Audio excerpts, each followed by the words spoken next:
Students, आज हमारे chapter 5 का फाइनली रिवीजन हो रहा है।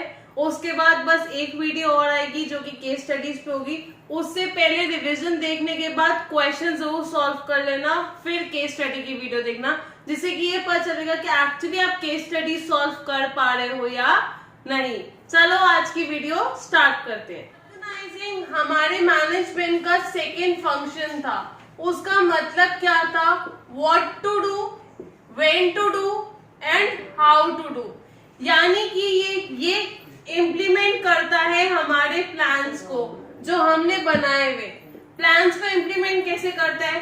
क्लैरिफाई करता है जॉब्स, यानी कि कौन किसका सुपीरियर है और कौन किसका सबऑर्डिनेट है, ये बताता है हमें ऑर्गेनाइजिंग।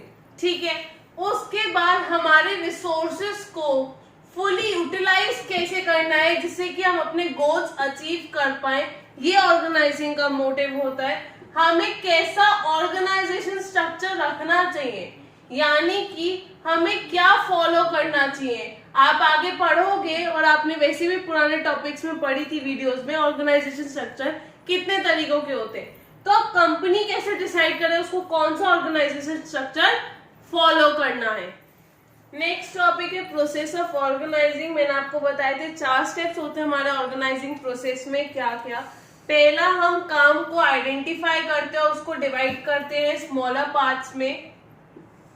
फिर हम डिपार्टमेंटलाइजेशन करते हैं, यानी कि जो सिमिलर कैटेगरी की जॉब्स होती हैं या सिमिलर कैटेगरी के काम होता है उनको हम एक डिपार्टमेंट में डाल देते हैं। अब डिपार्टमेंटलाइजेशन जो होती है वो on the basis of products भी होती है, फंक्शंस भी होती है, टेरिटरी भी होती थी। फिर असाइनमेंट ऑफ ड्यूटीज, यानी कि अब हम हर एक इंसान को उसकी ड्यूटीज असाइन करें कि उसको क्या काम करना है, किसके अंडर वो काम करेगा। स्टैब्लिशिंग रिपोर्टिंग रिलेशनशिप्स, इसका मतलब होता है अकाउंटेबिलिटी। अकाउंटेबिलिटी का मतलब है कि कौन किसको जाके रिपोर्ट करेगा, यानी कि कौन किसका सुपीरियर है और कौन किसका सबऑर्डिनेट है। ये था हमारा प्रोसेस ऑफ ऑर्गेनाइजिंग। इसके बाद देखते हैं इंपॉर्टेंस क्या क्या थी ऑर्गेनाइजिंग की। हमारे इंपॉर्टेंस ऑफ ऑर्गेनाइजिंग में हमारी 7 तरीके की इंपॉर्टेंस थी। पहला था बेनिफिट्स ऑफ स्पेशलाइजेशन। मैंने आपको बताया था जब हम काम को डिवाइड करते हैं, और हम किस हिसाब से डिवाइड करते हैं, हम इस हिसाब से करते हैं कि जो जिस काम में अच्छा होता है उसको वही काम देते हैं। जब आप एक काम बार बार करते हो तो ऑटोमेटिकली आप क्या गेन करते हो? स्पेशलाइजेशन। फिर सेकेंड है क्लैरिफाइंग वर्किंग रिलेशनशिप। इसका मतलब ये है कि जैसे से हम काम करते हैं हमारी वर्किंग रिलेशनशिप्स क्लैरिफाई होती रहती है कि हम किसके सुपीरियर है, हम किसके सबऑर्डिनेट है। अगर आपको लग रहा हो कि ये 2 वर्ड सुपीरियर सबऑर्डिनेट में बहुत ज्यादा रिपीट कर रही हूँ, तो ऑर्गेनाइजिंग एक्चुअली इन्हीं के बारे में ही है कि हमारा सुपीरियर कौन होता है, हमारे सबऑर्डिनेट कौन होते हैं, हमारी अथॉरिटी क्या है, हमारी रिस्पॉन्सिबिलिटी क्या है और हमें किसको रिपोर्ट करना है। ऑर्गेनाइजिंग एक्चुअली इन्हीं सबको मिलके बना है। फिर तीसरा, ऑप्टिमम यूटिलाइजेशन ऑफ रिसोर्सेज। जब हम स्पेशलाइजेशन गेन कर लेंगे अपने काम में, ऑटोमेटिकली हम रिसोर्सेज का ऑप्टिमम यूटिलाइजेशन करेंगे। ऑप्टिमम का मतलब होता है फुल्ली यूटिलाइज करना अपने रिसोर्सेज को। फिर इफेक्टिव एडमिनिस्ट्रेशन। हमारा ऑर्गेनाइजिंग स्ट्रक्चर जो है, ये ऑर्गेनाइजिंग जो है वो एक्चुअली हेल्प करता है हमें प्लान्स पॉलिसीज बनाने में भी कि हमें क्या जरूरत है अपनी कंपनी में चेंजेस लाने के लिए। हमें पता चल जाता है कि कहाँ हम लैक कर रहे हैं, कहाँ हम डेफिशिएंट कर रहे हैं, हम उस चीज को खत्म करने में हेल्प करता है। देन अडैप्शन टू चेंज, इसका मतलब ये है कि बिजनेस एनवायरनमेंट की वजह से काफी ज्यादा चेंजेस आते हैं जो हमारे ऑर्गेनाइजेशन को कहीं ना कहीं इफेक्ट करते हैं। तो ऑर्गेनाइजिंग एक्चुअली हेल्प करते हैं हमारे एम्प्लॉयज को, हमारे वर्कर्स को उन चेंजेस को अडैप्ट करने में, उन चेंजेस के साथ डील करने में। फिर एक्सपेंशन एंड ग्रोथ, मतलब ये है कि जब आपको पता चल जाएगा कि आपका ऑर्गेनाइजेशन कैसा चल रहा है, स्ट्रक्चर कैसा है, धीरे धीरे आप उसमें ग्रो करने लग जाओगे और अपना बिजनेस एक्सपैंड करना शुरू कर दोगे। एक्सपेंशन का मतलब ये यहाँ पे ये भी था कि जैसे कि मैंने बताया था जो फंक्शनल स्ट्रक्चर होता है वो फंक्शंस के बेसिस पे होता है। तो हम इसमें एक्सपैंड करेंगे तो हमारे नंबर ऑफ एम्प्लॉयज इंक्रीज होंगे। लेकिन डिविजनल स्ट्रक्चर में, मतलब जो कि बेसिस ऑफ प्रोडक्ट्स पे होता है, अगर हम उसमें एक्सपैंड करेंगे तो हमारे नंबर ऑफ प्रोडक्ट्स इंक्रीज होंगे। ये डिफरेंस होता है दोनों स्ट्रक्चर के एक्सपेंशन में। फिर लास्ट है डेवलपमेंट ऑफ पर्सनल। इसका मतलब ये है कि धीरे धीरे हमारे जो एम्प्लॉइज हैं, हमारे जो वर्कर्स हैं, वो एक्चुअली डेवलप होना शुरू होते हैं और फ्यूचर मैनेजर्स की पोस्ट के लिए उनको ट्रेनिंग दी जाती है। बेसिकली हमारे लोअर लेवल के वर्कर्स भी धीरे धीरे डेवलपमेंट होनी उनकी शुरू हो जाती है। अब देख लेते हैं ऑर्गेनाइजेशन स्ट्रक्चर। ऑर्गेनाइजेशन स्ट्रक्चर का मतलब होता है एक ऐसा फ्रेमवर्क जिसके अंदर हमारा मैनेजरियल और ऑपरेशन लेवल का काम होता है। हमें क्यों लगता है कि एक ऑर्गेनाइजेशन स्ट्रक्चर जरूरी है एक ऑर्गेनाइजेशन के लिए? जब वो ग्रो करने लग जाती है साइज और कॉम्प्लेक्सिटी में। क्यों? क्योंकि तब कोऑर्डिनेशन करना बहुत ज्यादा मुश्किल हो जाता है। As number of employees and things got increase, तो कोऑर्डिनेशन करना मुश्किल होता है, चाहे वो प्रोडक्ट्स में इंक्रीज हो रहा हो या फंक्शंस में। दूसरा रीजन होता है कि ये एक रिलेशन बताता है आपके ह्यूमन, फिजिकल और फाइनेंशियल रिसोर्सेज के बीच में ऑर्गेनाइजेशन की, कि कैसे उनको यूटिलाइज करना है हमें। तीसरा ये है कि स्मूथ फ्लो ऑफ कम्युनिकेशन होना चाहिए। क्या होना चाहिए? स्मूथ फ्लो ऑफ कम्युनिकेशन, कि आप आराम से अपने बॉस से, अपने सुपीरियर से बात कर सको। लास्ट है span of management. Span of management का मतलब होता है कि एक सुपीरियर कितने सबऑर्डिनेट्स इफेक्टिवली हैंडल कर सकता है, यानी कि ये डिसाइड करता है लेवल्स हमारे मैनेजमेंट या ऑर्गेनाइजेशन के। तो ये था हमारा ऑर्गेनाइजेशन स्ट्रक्चर। अब दो तरीके के ऑर्गेनाइजेशन स्ट्रक्चर होते हैं, एक फंक्शनल और एक डिविजनल। आप थोड़ा शॉर्ट में करेंगे कि क्या उसके एडवांटेजेस थे फंक्शनल के और क्या डिविजनल के, क्योंकि हमें पता है कि फंक्शनल क्या है कि फंक्शंस बेस पे हमने अपना ऑर्गेनाइजेशन को डिवाइड किया है, और डिविजनल है कि हमने प्रोडक्ट बेसिस पे अपने ऑर्गेनाइजेशन को डिवाइड किया है। अब आते हैं फंक्शनल स्ट्रक्चर पे। हमारा फंक्शनल स्ट्रक्चर था किस पे? फंक्शंस बेस्ड था। मार्केटिंग, प्रोडक्शन, अकाउंटेंसी, इन बेसिस पे हम अपने डिपार्टमेंट्स को डिवाइड करते। फिर सूटेबिलिटी देख लेते कि हम फंक्शनल स्ट्रक्चर कब अप्लाई कर सकते। पहला है कि ऑर्गेनाइजेशन का साइज बड़ा है, यानी कि काफी बड़ी ऑर्गेनाइजेशन है। दूसरा डाइवर्सिफाइड एक्टिविटीज है, काफी ज्यादा एक्टिविटीज है, यानी कि काफी ज्यादा फंक्शंस वहां परफॉर्म्ड होते हैं, तो हमें फंक्शंस के बेसिस पे उसको डिवाइड करना होगा। फिर लास्ट है ऑपरेशंस को हाई डिग्री ऑफ स्पेशलाइजेशन चाहिए। तो फंक्शन में स्पेशलाइजेशन कब आता है? जब वो फंक्शंस बेस्ड होती है ऑर्गेनाइजेशन स्ट्रक्चर। अब एडवांटेजेस देखते हैं।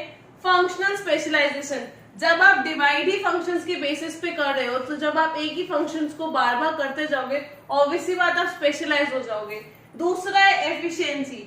इसका मतलब ये है कि अगर आप एक काम को करने में पहले 20 मिनट लगा रहे थे, आज आप उस काम को करने में शायद 5 से 10 मिनट भी ना लगाओ, तो वो एफिशिएंसी होती है, आपकी एफिशिएंसी इंक्रीज हो रही है। फिर है मिनिमाइजेस कॉस्ट। ऑब्वियस है आपका टाइम भी बचा रहा है, आपका कॉस्ट भी बचा रहा है, सब कुछ वो सेव कर रहा है। फिर है बेटर कंट्रोल एंड कोऑर्डिनेशन। इसका मतलब ये है कि एक डिपार्टमेंट के अंदर सिमिलर एक्टिविटीज परफॉर्म हो रही है, तो कंट्रोल और कोऑर्डिनेशन करना बहुत इजी हो जाता है। फिर है प्रॉपर अटेंशन, यानी कि आप हर एक फंक्शन को सेपरेटली अटेंशन दे सकते हो, क्योंकि आपने हर एक फंक्शन के लिए अलग अलग डिपार्टमेंट ओपन किया हुआ है। फिर ease and training of employees का मतलब ये है कि अगर मेरे डिपार्टमेंट, मान लो अकाउंटेंसी का डिपार्टमेंट है, उस डिपार्टमेंट में जितने भी लोग हैं, मैं आराम से उनको ट्रेनिंग दे सकती हूँ, उनको समझा सकती हूँ कि कैसे काम करना है, क्योंकि हम एक सिमिलर ग्रुप ऑफ काम कर रहे हैं, तो ट्रेनिंग भी बहुत ईजी हो जाती है।